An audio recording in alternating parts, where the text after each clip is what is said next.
Look, after everything, I don't give a shit about the office.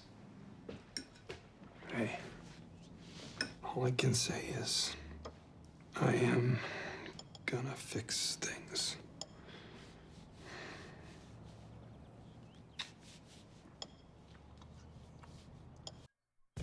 Hey guys, Kiwi here. In this video, I'll be breaking down and analyzing the Season 3 finale for Better Call Saul, Season 3, Episode 10, Lantern.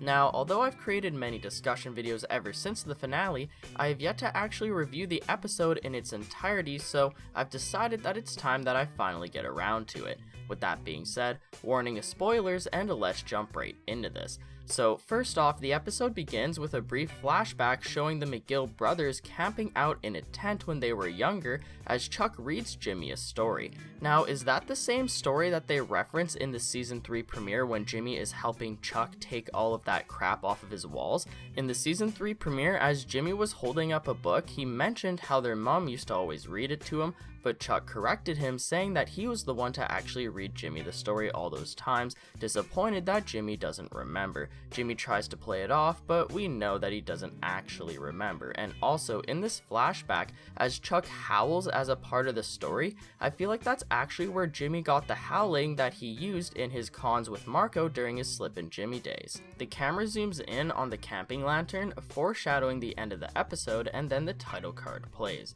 We then catch up with Kim at the hospital as Jimmy walks in to greet her, still in his white suit. That night, Jimmy goes back to where she crashed her car with her, and he picks up as many of her papers as he can find. We then cut to Chuck sitting in front of his entire firm as he's trying to sue them. Chuck explains the three options that they have: to go to court and ruin the firm's reputation, to buy Chuck out and bankrupt the firm, or to continue working with him. As he reaches his hand out to Howard, Howard asks everyone to give them the room, which reminded me an awful lot of when Howard asked everyone to give him, Chuck, and Jimmy the room back in Season 1, Episode 9, because they needed to tell Jimmy that he wasn't getting hired at HHM, even though he brought in a huge case. And the funny thing about that is, it was Chuck's fault that Jimmy wasn't getting hired back then, and now it's Chuck's fault that he's getting screwed over here. Anyways, Howard explains how he's done nothing but support and look up to Chuck the past 18 years that they've worked on developing their firm HHM, and that he's not happy with the problem that he's faced with. Howard tells Chuck that although he originally had nothing but the firm's best interest in mind, recently he's let personal vendettas get in the way of that. And no matter what Howard tries saying to Chuck, he realizes that he'll never be able to get Chuck to ever even admit to his wrongdoing, let alone actually have a civilized conversation about it at all. This causes Howard to say, "Forget it," as he pulls out a huge check. He explains that he'll be paying Chuck personally out of pocket, along with making a few loans, and that Chuck wins. Howard will not let this endanger the firm, resulting in Chuck's efforts only personally affecting Howard and Howard alone. This completely shocks Chuck, as he was certain that he had Howard backed into a corner, but instead everything just came crumbling down around him. Chuck has now officially ruined his friendship with Howard completely, and he has no one to blame but himself. Howard still gives a going away speech to everyone in front of the firm, wishing Chuck the best and thanking him for growing HHM to what it is today. As Chuck stays silent when Howard asks him if there's anything that he'd like to say, everyone there begins clapping for him as he begins his incredibly slow and painful walk down the front stairs, almost feeling like Chuck's own version of the Walk of Shame from Game of Thrones. So as we cut to Jimmy still with Kim at her apartment, Kim is resting from her crash in bed. Jimmy wakes her up with some Gatorade and then decides to make her breakfast. Now she gets up out of bed to come have it, and she definitely looks like a bit of a mess. As Kim struggles to eat her food with one hand, Jimmy explains that after everything that's happened, he doesn't really give a shit about the office anymore. All Jimmy wants is to make things right again, and he tells Kim that he wants to fix things. So they discuss Kim's car crash, and they both feel guilty about it. Jimmy feels like it's his fault that she's been working so hard because she's been trying to push to support both of them in that office, considering Jimmy's suspension, but Kim argues, saying that it was all on her as she's the one that got in the car. Kim explains that she could have killed someone falling asleep at the wheel, but Jimmy adds that she could have killed herself. The scene ends off with Jimmy telling Kim that he's going to fix things, as he's truly motivated to once again turn his life around. After everything that's happened between him, Chuck, Kim, and Howard, Jimmy just wants to make peace and cut their losses. Jimmy has a huge conscience, and so he really does feel bad about everything that he's done. Jimmy has good intentions and believes that they can put the past behind them and move forward in a positive way. He still has a positive outlook on the future, but that may change after he decides to go and visit Chuck. So while Jimmy leaves Kim's with the motivation to fix the negative things in his life, Francesca visits Kim herself but does an awkward job at trying to cheer her up. Kim and Francesca plan out a plan B for Mr. Gatwood, but then Kim suddenly has a change of mind and cancels everything. She realizes that if she just jumps back into the same routine that she was previously in, that something worse may happen. She already almost crashed her car into Mr. Gatwood's oil pump out in the desert that one episode, and now she's crashed her car and almost killed herself or someone else. If she continues working down this path, she'll possibly end up working herself to death somehow.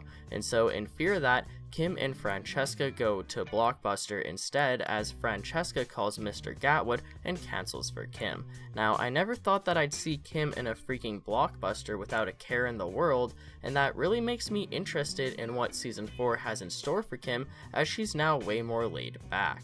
But back to Jimmy, he's first shown sitting in front of Chuck's house and almost drives off, but decides to go and knock on his door after all. As Jimmy bangs on the door asking if Chuck's alright, Chuck comes to the door to prove that what Jimmy's asking is true.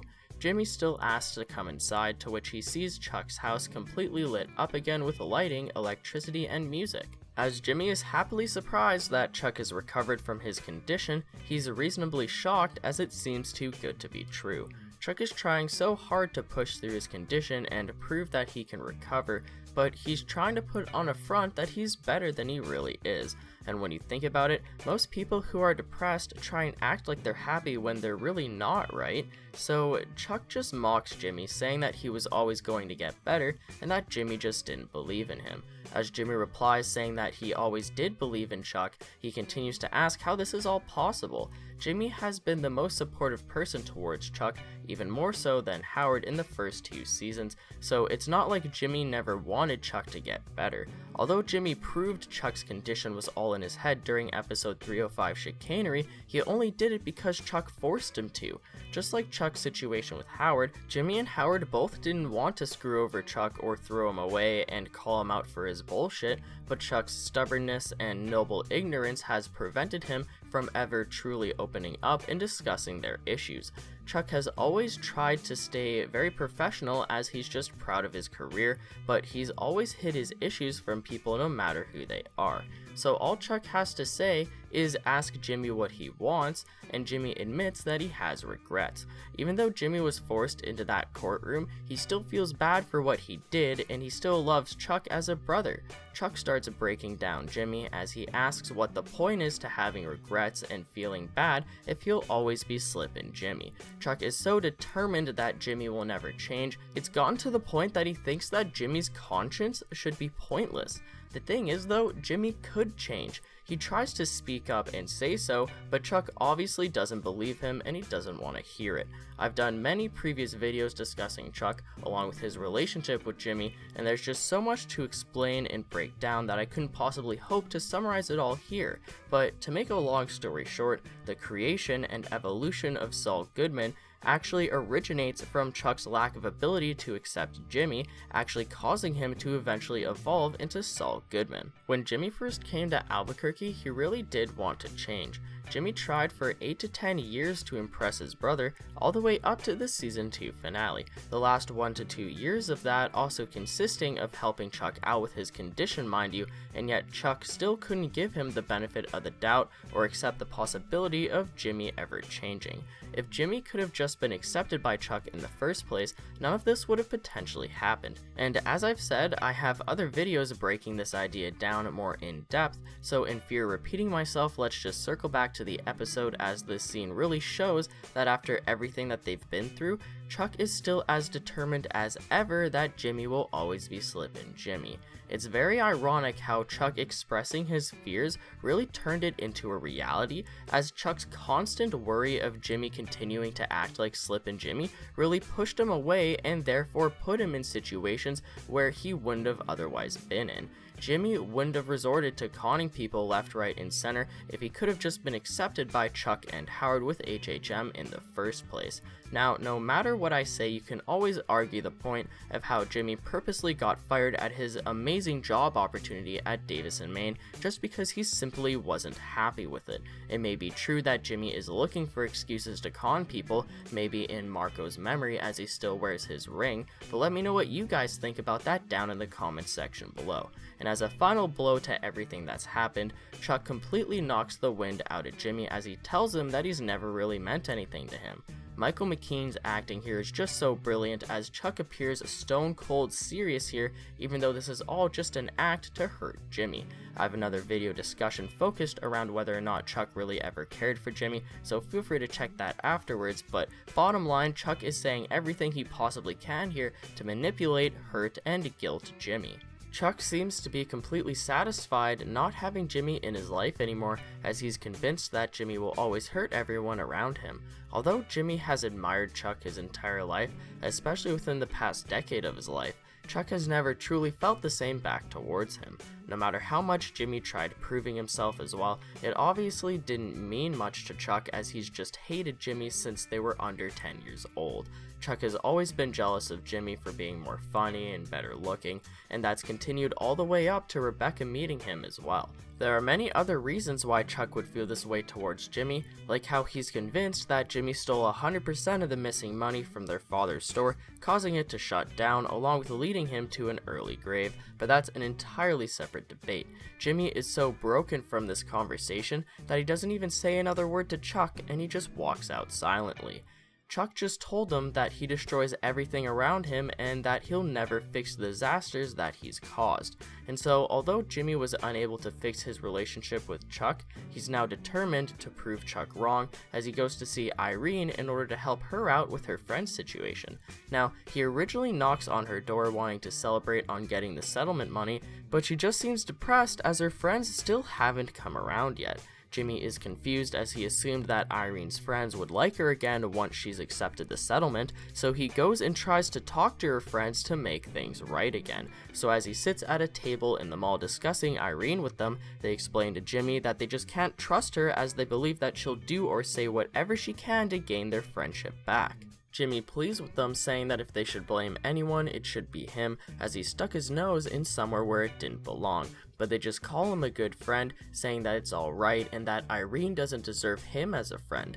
Jimmy is just completely stumped about how to fix this issue, so he goes back to Kim's house to discuss it with her. Whether he gets something specific out of it or if it just makes him look good, it's easy for Jimmy to find something and figure out a way to manipulate or destroy it while allowing himself to profit somehow. Now, flipping things around, he's finding it to be more difficult for him to fix situations such as Irene's friends not liking her, because it usually involves throwing himself under the bus, just like when he admitted to his wrongdoings to Chuck in the season 2 finale. Jimmy is amazing at stirring the pot, but when it comes to fixing an issue, he definitely struggles.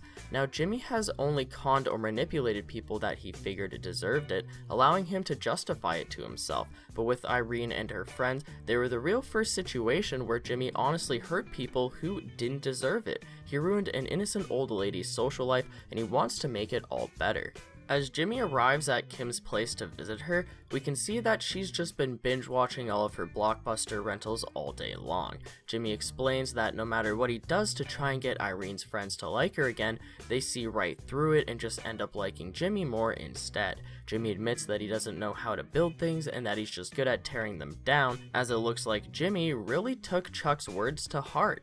And so as Jimmy goes to put in a movie for them, he thinks of a way to finally help Irene, but mentions how he really doesn't want to do it. So the next day he goes to meet all of the elderly people to do some sort of chair yoga thing, just in time for Erin from Davis & Maine to show up. She calls Jimmy to go outside and speak to her about Irene, and so Jimmy leaves the microphone around his neck on, completely throwing himself under the bus as far as taking advantage of them.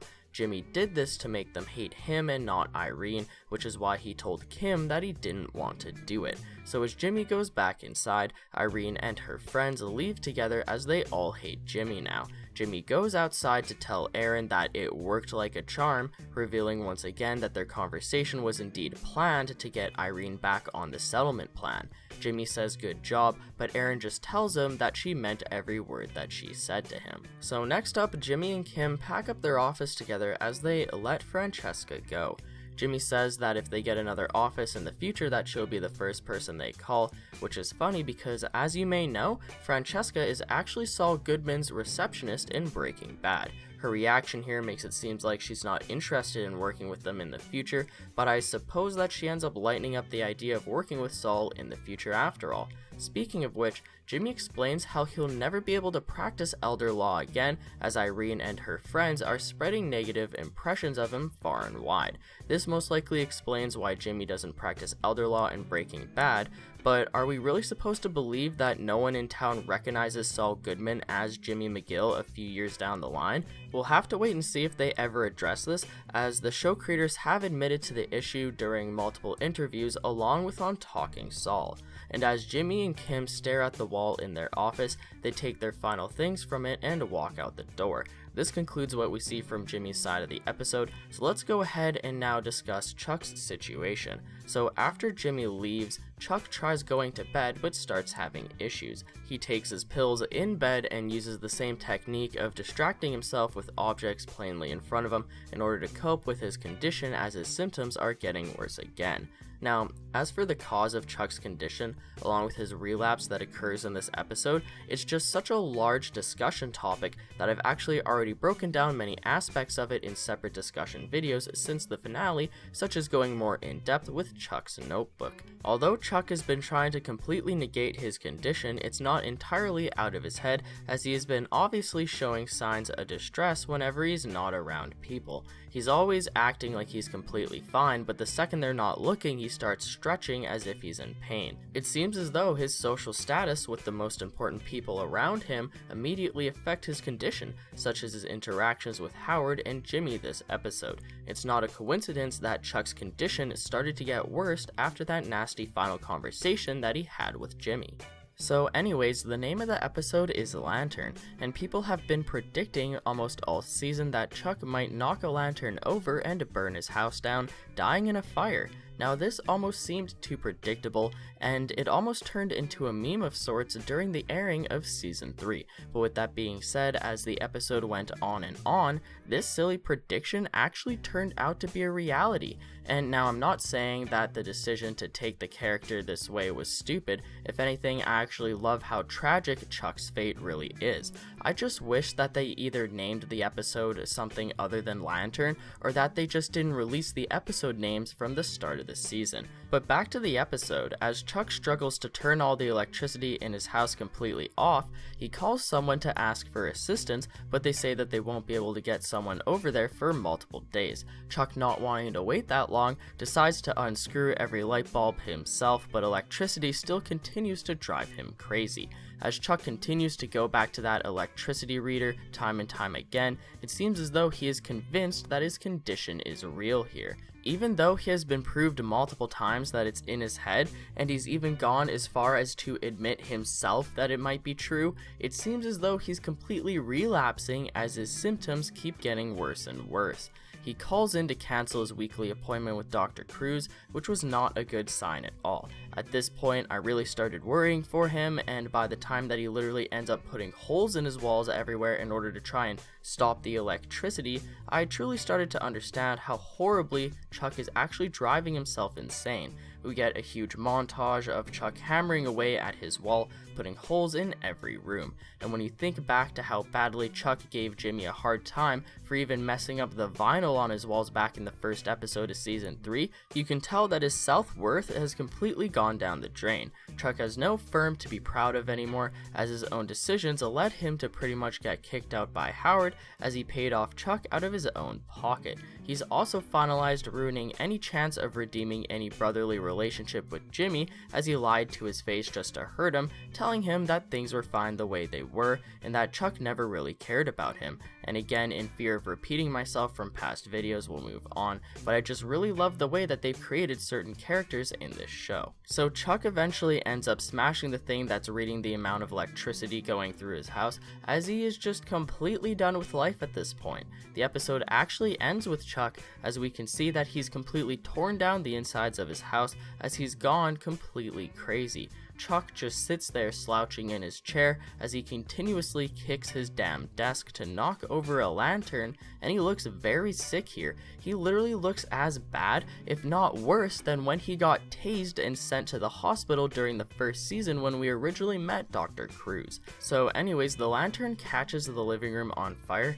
and the last shot that we see is an outside look of Chuck's house as a fire starts raging through the curtains of his living room window. Now, when I first saw this, I was kind of in denial that they literally just showed Chuck committing suicide, but when they show a suicide hotline number right afterwards, and at this point I believe that the showrunners along with Chuck's actor have both heavily implied that Chuck is in fact dead, and that this is not a situation where a cop-out like that would help the story in any way.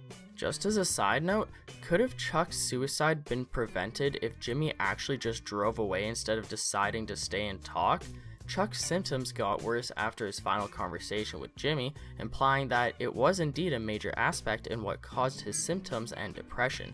Now, Jimmy was bound to come talk to Chuck sooner or later, so I guess it would have just delayed the inevitable, but I wish that there could have been some way to get through to Chuck, as his path has been so clear for the audience and everyone around him, even though he couldn't see it himself. So let's go ahead and move on to Nacho's side of the episode, as it really sets up quite an interesting situation for season 4. So first off, Nacho brings Hector to his father's workplace and attempts to show him around, but all Hector is interested in is talking to his father himself. I'd be here to see it gets done right. Where's Papi? I'd be taking care of all this, but he's good. Once we get everything packed, Arturo will pick up and supervise distro, make sure everything is clear. Here's Papi. Now, the way that Hector asks for Poppy and then finds him honestly made me laugh my ass off, and it still makes me chuckle every time I see it. So as Nacho introduces them to each other, Hector starts counting out money for Nacho's dad, expecting him to get all excited and impressed or something. But instead, Hector actually gets told to get out of the store. It seems like Nacho's father is honestly disgusted by seeing that dirty money on his counter, but Nacho reminds his father not to be disrespectful, and so he ends up taking the money, but he isn't happy about it. As Nacho tells Hector that his father will turn around to their ways as they're leaving the store, all Hector has to say back is that he doesn't trust him.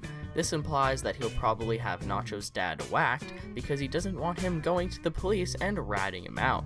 Nacho ends up staking out his father's shop for this reason, as he ends up watching Hector arrive. He sneaks around behind him, watching him enter, and follows after him. Nacho contemplates shooting Hector right then and there, but decides not to, and good thing too, because Hector's other henchmen arrive as well before Nacho actually gets to the door himself.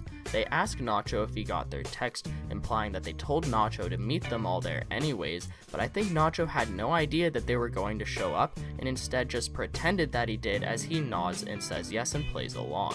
So Hector comes out and they end up meeting with Gus and Bolsa, where Bolsa tells Hector that they will only be using the chicken method from now on. Although Bolsa tries meaning no disrespect to Hector and his family, Hector starts freaking out about how it's personal and that the Salamancas built the business. Hector ends up having an attack again, and this time it's bad enough that he actually almost dies from it. Gus tells one of Hector's men to call an ambulance, along with telling Bolsa that he should not be there for when they arrive. And then Gus starts giving Hector CPR. While this is all happening, Nacho just casually crouches over and starts picking up all of Hector's pills that were dropped on the ground. He's doing this to switch his pills back like Mike had advised him to previously, so that when they check the medication they don't suspect a thing. So as the nurse asks what medication Hector was taking, Nacho suddenly gives the pills to the nurse, and Gus stares at Nacho as if he's catching on to what Nacho just did. We can assume that Gus and Nacho will possibly have an altercation at the beginning beginning of season 4, but will they eventually become allies? They both have the Salamancas as enemies, and so they could bond over that the same way that Mike did with Gus. Hell, Mike could even officially introduce Nacho to Gus as they have their first official meeting alone together at Los Pollos or something. Considering Nacho didn't actually kill Hector, and instead just probably put him in the wheelchair that he's shown in during Breaking Bad, Gus won't be entirely mad, as that really just makes Hector suffer more. Now with that all being said, if you'd like to hear more of my theories on Gus or Nacho, feel free to check out my other discussion videos on them, but that's pretty much it for this video, guys. Definitely leave any theories or predictions for season 4, along with anything that you'd like me to discuss next in the Better Call Saul and Breaking Bad universe.